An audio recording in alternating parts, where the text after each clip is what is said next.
नमस्कार। आचार्य सलील चैनल में आप लोग का स्वागत है।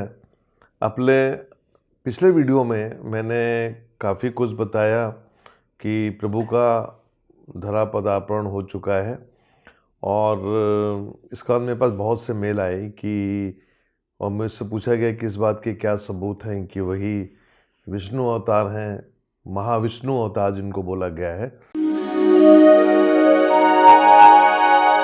मैं आपको एक बात बहुत क्लियर कर बताना चाहता हूँ कि जो पिछले अवतार हुए हैं, चाहे वो राम का अवतार हुआ हो, चाहे वो कृष्ण का अवतार हुआ हो, वो अंश अवतार मेरे हिसाब से थे वो, लेकिन कलयुग को अंत करने के लिए महाविष्णु का अवतार बहुत ज़रूरी था। और आपको ध्यान होगा कि मैंने एक वर्ल्ड वॉर 3 की कई वीडियोस दिए थे और काफ़ी लोगों ने मुझसे संपर्क किया था। तब मैंने भविष्यमालिका के बारे में ज़्यादा कुछ पढ़ा नहीं था, न ज़्यादा सुना था, लेकिन भविष्यमालिका को पढ़ने के बाद मैंने उसको समझा कि जो मैंने वर्ल्ड वॉर 3 की जो बात की थी वो कहीं ना कहीं भविष्यमालिका पढ़ने के बाद और कंफर्म हो गई। और मैं अपने फॉलोअर्स को बताना चाहता हूँ कि प्रभु का जन्म हो चुका है और जैसे जैसे उनकी उम्र बढ़ती गई और 2020 का साल आया तो 2020 के साल में कहा गया था कि भविष्यमालिका के हिसाब से कि बहुत बड़ी एक विनाश लीला होगी। तो हम लोगों ने कोविड को देखा और कोविड ने जो विनाश लीला करी 2020 से लेके 2032 का ये जो 12 साल का पीरियड है, इसमें प्रभु अब देखिए, जैसे हम लोग नया साल मनाते हैं तो हर नव वर्ष के हिसाब से एक नई नई कुंडली बनती है। तो इन 12 सालों में उनके साथ क्या होगा, कैसे वो हम लोगों से कनेक्टेड रहेंगे और कैसे ये विनाश लीला मैं इसको नहीं बोलता हूँ। मेरे हिसाब से ये एक कहा जाए तो पृथ्वी को रीस्ट्रक्चरिंग करना, जो इसमें पाप था, जो इसमें कर्म कुकर्म थे, उन सब का बैलेंस बनाने के लिए उनका जन्म हुआ। धर्म को स्थापित करने के लिए उनका जन्म हुआ, क्योंकि आज आप देखिए मैन मेड रिलीजन्स जो बन गए हैं वो इस पूरे संसार को ख़त्म कर रहे हैं। इसके अलावा ये जितने भी हमारे साधु संत और ये जितने भी बिजनेस हाउसेस बन गए, इन सब को हिसाब देने के लिए उनका जन्म हुआ। तो मैंने जब पिछले वीडियो में बताया कि प्रभु का जन्म हो चुका है तो मेरे फॉलोअर ने जानना चाहा। देखिए, मैं आपको एक बड़ी छोटी सी बात बताता हूँ कि उनका जो जन्म था वो 12 महीने के बाद हुआ। मतलब वो अपनी माँ के गर्भ में पूरा 12 महीने थे, जो कि एक विचित्र लीला थी प्रभु की कि 12 महीने उनको वहाँ पे रहना था। और मैं अपने दर्शकों को बताना चाहता हूँ, अपने फॉलोअर्स को बताना चाहता हूँ कि महाभारत की बिसात जो है वो बिछ गई है।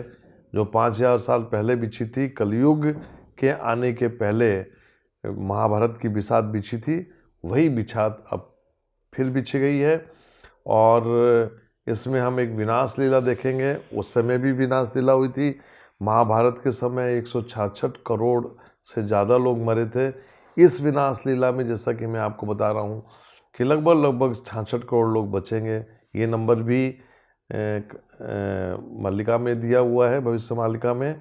और प्रभु भी कई बार अपने प्रिय भक्तों को बचा चुके हैं कि इतने ही लोग बचेंगे। मैं आपको एक बात बताऊं कि प्रभु की कई लीलाओं के वर्णन मेरे पास आए हैं और उन वर्णनों को जब मैं सुनता हूँ तो मुझे भगवान श्री कृष्ण की याद आती है कि उन्होंने भी बहुत लीला की थी। ख़ास तौर से मैं अपने फॉलोअर्स को एक छोटी सी घटना बताना चाहता हूँ कि प्रभु जहाँ पे भी हैं वहाँ पे उनके एक भक्त ने अपने मन में सोचा कि काश ऐसा हो जाए कि मैं इस बालक को अपने गोद में ले लूँ। तो मन की इच्छा थी। और उनको भी नहीं पता था कि ये प्रभु हैं। तो उन्होंने बोला कि भाई आप मुझे अपने गोद में ले लो। एक बालक कह रहा है, बाल लीला बोलेंगे उसको। और वो बालक जो होता है हमारे मित्र के गोद में जाके और कान में जाके बोलता है कि लो तुम्हारी इच्छा मैंने पूरी कर दी ना, तुम मुझे गोद में लेना चाहते थे। एक ये घटना थी। दूसरी घटना एक बहुत अच्छी लीला पता लगी कि प्रभु के पिताजी श्रीमद् भागवत पुराण की किसी घटना का चर्चा कर रहे थे और उसमें ये आया निकल के कि भगवान श्री कृष्ण ने पर्वत गोवर्धन पर्वत को अपनी चिंगी में उठा लिया था, अपनी उंगली में उठा लिया था। उसका कुछ बातचीत चल रही थी और यही जो मेरे मित्र हैं उनके दिमाग में ये आया कि क्या कभी इतनी बारिश होती रही होगी। तो प्रभु की लीला देखिए।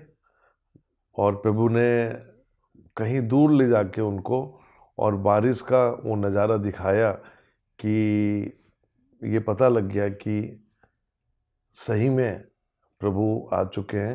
ये छोटी छोटी लीलाएं हैं, ऐसी हजारों लीलाएं हैं, लेकिन सही में यदि आप लीला जब देखेंगे तब तक ये विनाश की लीला देखेंगे। पूरा कंट्रोल उनके हाथ में होगा। और मैं अपने फॉलोअर्स को एक बात और बताना चाहता हूँ कि महाभारत के जितने भी कैरेक्टर थे वो सब आ चुके हैं। कुछ भारत में है, कुछ विदेशों में है, कोई जर्मनी में जन्म लिया है, कोई रूस में जन्म लिया है। और आप इस चीज़ को मान के चलिए कि जब ये विनाश लीला चलेगी उसमें ये सब लोग जो है महाप्रभु को सपोर्ट करने के लिए आके खड़े होंगे। जैसे महाभारत के टाइम में तो वो सारथी बने थे, लेकिन यहाँ पे जो युद्ध होगा, चूँकि महाविष्णु है तो ये युद्ध बहुत ही निराला होगा।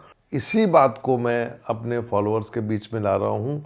किसी फॉलोअर ने लिखा है कि भविष्य मालिका का आप अच्छा प्रचार कर रहे हैं। मैं प्रचार नहीं कर रहा हूँ, मैं भविष्य मालिका की बातों को आप लोग के बीच में ला रहा हूँ। और जैसा कि मैं कहता हूँ कि मैं लाने के पहले उस पर रिसर्च करता हूँ, पढ़ता हूँ। तो मैंने वर्ल्ड वॉर 3 की जितनी भी डेट्स, ईयर जो निकाले थे भविष्य मालिका से, मैंने उनको टैली किया। और उसको टैली करने के बाद मैंने ये पाया कि भविष्य मालिका में जो चीज़ें लिखी गई हैं वो पूर्ण रूप से सत्य हैं और आगे चल के वो धीरे धीरे सत्य होती जाएंगी और आबादी जो है इस पूरे संसार में कंट्रोल में आ जाएगी। और जहाँ तक सवाल ये है कि ये मैं क्यों ये बातें बोल रहा हूँ, क्योंकि मैंने अक्सर बोला है कि आप श्रीमद् भागवत पुराण का पाठ करें, जिससे आत्मशुद्धि, आत्मचिंतन होगा। और यहाँ पे भविष्य मालिका का प्रचार का मतलब ये होता है कि भविष्य मालिका आपको अलर्ट कर रही है और आपको हालांकि समय अब कुछ बचा नहीं है। प्रभु के हिसाब से अगले 1.5 साल का समय बचा हुआ है। जनवरी 2023 के बाद विनाश लीला का एक दौर फिर शुरू, जो 2020 से शुरू हुआ था। बीच में हम लोग थोड़ा सा लगा कोविड ख़त्म हो गया, लेकिन वो बीच में एक गैप था सुस्ताने के लिए। लेकिन अब जो लीला शुरू होगी ये किसी के बस की नहीं होगी, ना किसी नेता की, ना किसी धनवान व्यक्ति की, क्योंकि ये जो लीला चलेगी इसमें कौन कौन निपट जाएंगे पता नहीं है। इसलिए मैं अक्सर बोलता हूँ कि राजनीति की बातें फ़िलहाल थोड़ा सा कम की जाएं, ये देखा जाए कि आगे चल के क्या होता है। किसी फॉलोअर ने जानना चाहा है कि क्या भारत में 2024 में चुनाव होंगे। मेरे हिसाब से 2024 के चुनाव की बात करना थोड़ा जल्दी होगा, क्योंकि आगे चल के इतनी लीलाएं हो जाएंगी, इतना विनाश हो जाएगा कि तब आपको लगेगा कि ये चुनाव की बात करना व्यर्थ है। प्रभु के बारे में उनके लिए प्रूफ देने की कोई ज़रूरत नहीं है, क्योंकि जो लोग उनके नाम का स्मरण कर रहे हैं, उनकी जो अनुभूतियाँ हैं, उनके जो अनुभव हैं, वो अपने आप में बताते हैं कि प्रभु आ चुके हैं। और मैंने अक्सर बोला है, इस वीडियो के माध्यम से भी मैं बोलना चाहता हूँ कि जितने भी मंदिर और जितने भी रिलीजियस प्लेस हैं, अब उनमें वो पावर नहीं है। पावर का मतलब ये होता है, मैं अपना अनुभव बता रहा हूँ कि मैं अभी पिछले 6 महीनों में बहुत बहुत मंदिरों में गया, लेकिन वो जो एक लगाव होता है, जो अट्रैक्शन होता है, वो चीज़ नहीं है। और जब मैंने इसको कंफर्म किया तो मुझे पता लगा कि अब वहाँ पे कुछ नहीं है, क्योंकि कलयुग खत्म हो चुका है। और 5000 साल से जो हमारे देवी देवता उस मंदिर में थे, वो वहाँ से जा चुके हैं। मतलब सतयुग की तरफ एक बढ़ते हुए कदम है। और जो मुझे पता लगा है, सतयुग की जो शुरुआत होगी 2032 से होगी। उसके पहले काफ़ी कुछ काम हो जाएगा। और मैं फिर बोलूँगा, श्रीमद् भागवत पुराण का पठन करें और मंत्रों का जाप करें। नमस्कार।